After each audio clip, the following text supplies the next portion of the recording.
Je suis Marilyn Courtecuisse, responsable pédagogique chez Decathlon University. Nous avons lancé un événement digital apprenant inspiré des Jeux Olympiques et Paralympiques. Le pitch, c'était « Inspire-toi des athlètes et de leurs coachs pour performer dans ton métier » avec des thématiques inspirantes liées à nos enjeux. Et c'est justement ça qui le rend unique, c'est qu'il compilait beaucoup d'enjeux. Le premier, c'est un enjeu finalement technologique. Nous voulions lancer notre nouvelle plateforme de formation et aussi s'appuyer sur l'intelligence artificielle pour traduire tous les contenus dans toutes nos langues, dans tous les pays. Le deuxième enjeu, c'est un enjeu d'innovation learning. Nous voulions innover dans les formats avec des séries façon Netflix, des documentaires, des e-learning. Tout ça pour booster l'envie d'apprendre et renforcer notre culture apprenante. Et enfin, le dernier enjeu, c'est un enjeu stratégique, finalement de booster des compétences clés comme la santé et la vitalité, les soft skills bien sûr, mais aussi la culture Decat, la culture produit, la veille, l'inspiration externe et bien d'autres choses.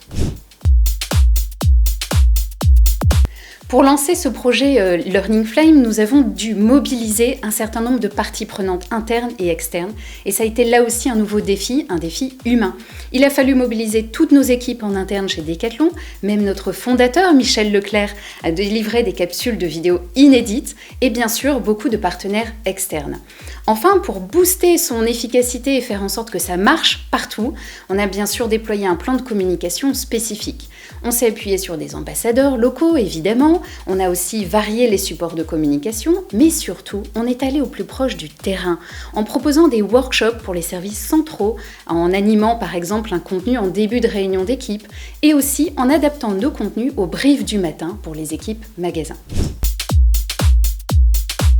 Alors au final, c'est une centaine de contenus qui ont été délivrés dans l'événement, avec 100% de taux de satisfaction, mais vraiment, ils aiment la qualité des formats, la diversité, le fait que ce soit court, le côté digital, ils apprécient beaucoup de choses dans l'événement. C'est 69 pays connectés, beaucoup de demandes et de taux de satisfaction.